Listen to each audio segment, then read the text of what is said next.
Well, happy 4th of July to y'all. It's Dan. I want to welcome y'all to my home in the sticks. Gracious Almighty, I hope everybody's having a safe 4th of July Independence Day holiday. But I'm here to tell you y'all, it's kind of warm out here today. Miss Lori over there at Whippoorwill Holler actually challenged me in the hashtag Get Out of the Kitchen Challenge. So I thought, what better day to do it on? Miss Laurie, I apologize for taking so long to get this out, but work had me wrapped up. So give me a second and I'm gonna show you what we're gonna cook on this beautiful 4th of July.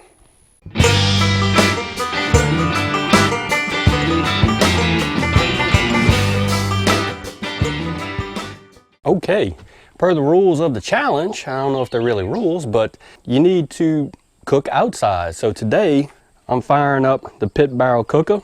We are gonna do some ribs and some chicken on the pit barrel cooker. And the reason why I like cooking outside is during the summertime, you don't want, I hate to heat up my shop by cooking inside. So I do a lot of cooking outside and a lot of barbecuing and grilling. But today, we're gonna cook on the pit barrel cooker. Now, what I'll tell you is, I'm gonna give you a little tip on your baby back ribs as far as cooking them in the pit barrel cooker. When we do ribs on a hanging cooker, one end of the rib tends to get darker than the other, or the bottom of the ribs get burnt and overcooked because of the charcoal.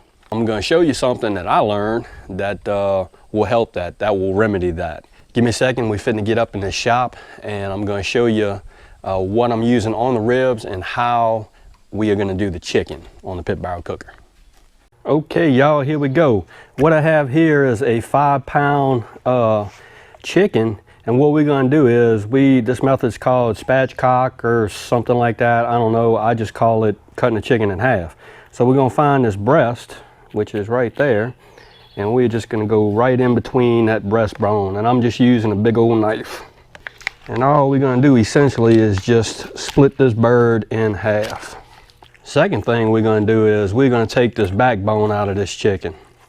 I've seen people use like chicken shears or heavy duty pair of scissors. You could certainly do that too if you wanted. All right.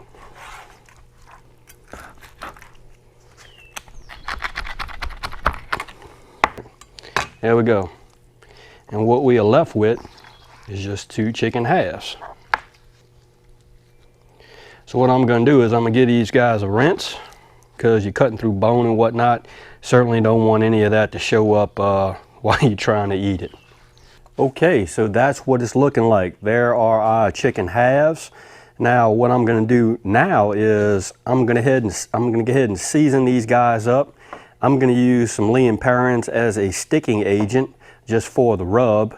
And rub wise, I am using this pit barrel all-purpose rub that I just vacuum sealed. It's going to be some good eating too. You could also, if you really wanted to, you could actually carefully pull this skin back. You could actually add you some seasoning onto the chicken meat itself. You can inject it. I mean, there's a bunch of different ways that you can do this. A dosing of this Lea & Perrins. We're not going to use a lot underneath them wings. What I like to do is I like to actually season this side first. Let's give it a little dosing on here. Ooh-wee. Let's go on and give it a sprinkle. And this is the pit barrel all-purpose pit rub that we are using on these chicken halves.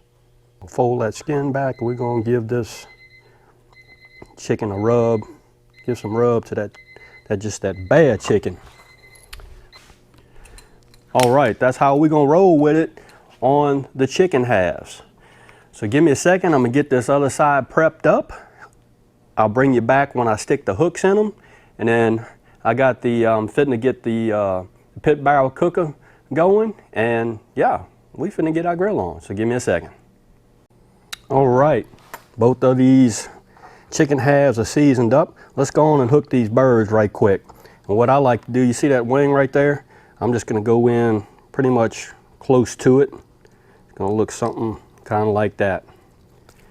If you have to, you can get some of that bone. That ain't no big deal. And I like to take that wing and just let him hang on this hook right here. That's what it's looking like. Give me a second and we're gonna rock on to these ribs that we're gonna do. Okay, here's our 2 racks of ribs. I hope this is coming out, y'all, where you can see what I'm doing. Cut these guys open. We're gonna pull that membrane off the back of them, and then we're gonna give them a wash. All right, there's quite a few different methodologies to how to pull this membrane off the back. I found the easiest way is just to use a spoon, the end of a spoon. There we go. See, look here. That's how easy it is. Let's give these guys a good wash. Be right back with you. Okay, I am pat drying these ribs with some just paper towels. We're going to do these ribs two different ways. I'm going to show you the seasonings that we are going to use. Again, I'm going to use some Lea and Perrins on these ribs. You can use mustard if you wanted to. You can use olive oil. You can use vegetable oil. So I'm going to give this a shake. All I'm going to do is just Worcestershire sauce or Winchester sauce on these ribs. This is a sticking agent. I'm not using just an awful amount. Rub it on in there. If you really wanted to, you could trim these ribs up if you wanted to, just to make it look more neat. But that's cool. We're just doing a little showing up barbecue at the home in the sticks. I'm not, you know, like a championship barbecue or anything. The first rub that we're going to use is Love MI Barbecue Rub. This was sent to me from Eileen and Dana from Beer Valley Travelers. This is some good stuff, so we're gonna, sure enough, gonna do one using this. And I'm just gonna douse it down. Catch this other side. And I need to mention that I've had these ribs sit out, coming to room temperature. Now what I'm going to do is I'm going to stick a toothpick in this guy right here so I could make sure that I know the difference between this one and this one. The second the rack of ribs that we're going to do, we're going to use some Jack Daniel's pork rub. I actually like it. It's got a real good flavor. Here's our toothpick. I'm just going to stick him on in there, and that way I'll know which one is which. Let's crack open this Jack Daniel's. All right, I hope y'all heard that seal. That's some fine looking stuff right there, y'all. Okay, let's give it a little dousing of this.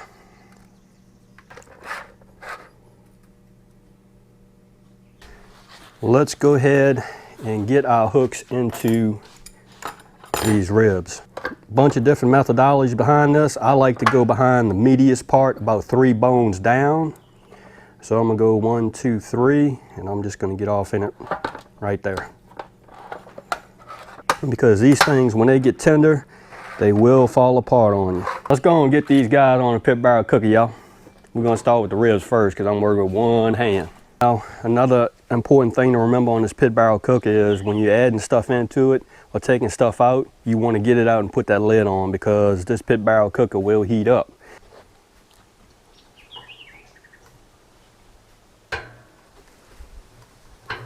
All right, and that's what that's looking like. Let's get this lid back on and let's go grab the chicken next. Here's our chicken. All we're gonna do is just set them on in there, kind of like that. Just let them go. I'm rolling straight charcoal on this cook. I'm not using any wood or anything like that because I like when those ribs, when they start to render down and the juices hit that them hot coals, it's just gonna come back up and it's just gonna bathe everything in that goodness. So this is gonna take probably about maybe 3.5 hours on the ribs, maybe 2 on the chicken. I'm actually gonna get my probe out. That's one thing I didn't show you, but I'm actually gonna stick a probe into the breast of one of these chicken halves just so I can monitor it. About 165, we're gonna take it off and let it rest. So give me about an hour and we're gonna check everything. All right, y'all, we about an hour into this cook. I'm finna crack open this pit barrel and show you that little trick with the ribs. So let's take a look. Oh yeah, looking good. Chicken's looking really good. Got the probe in there. We're sitting at about 141 degrees. Let's go on and take these ribs off so I can show you just what I'm talking about.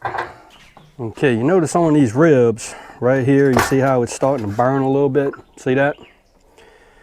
And the way to not make this happen is what we're going to do is we're going to take another hook and we are going to hook this rib on the other side, or this rack of rib on the other side, and we're just going to alternate it. So this side will actually be the top side and this will be the bottom side. There we go.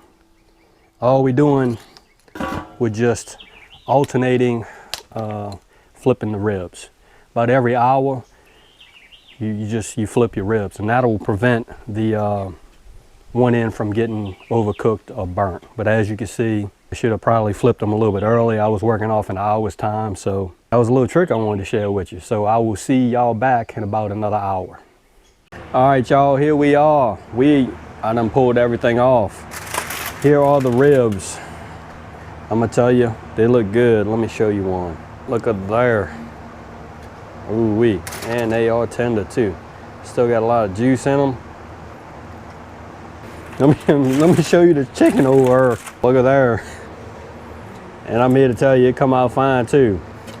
The chicken took about maybe 2.5 hours, and the ribs took about 3.5 hours. Pulled them off the pit barrel cooker, sauced them up, and put them back in the pit barrel cooker for about 5 minutes, just so that barbecue sauce could actually harden up and actually stick to the ribs. Turned out really good. Let me show you right quick what I use as far as sauce. I don't even know what my barbecue sauce is. Where's it at? Oh Lord. I actually I'm trying this right here. This is the King's Hawaiian. And it's really good barbecue sauce. And actually on the other ones, I use this Heinz Memphis, sweet and spicy. So I wanted to show you what I did with the ribs and the chicken. Both of them turned out delicious. If you liked the video, go on and give it a thumbs up. If you haven't subscribed to the Home 6 channel, gracious almighty, y'all need to come on over here, give me a look, because I'm always doing stuff, really. With that being said, you know it's coming. Dan sure enough gonna say it. Don't let nobody dull your shine. I mean nobody. You get your shine on, especially when you're cooking on the pit barrel cooker. And we will see you and y'all in the next video.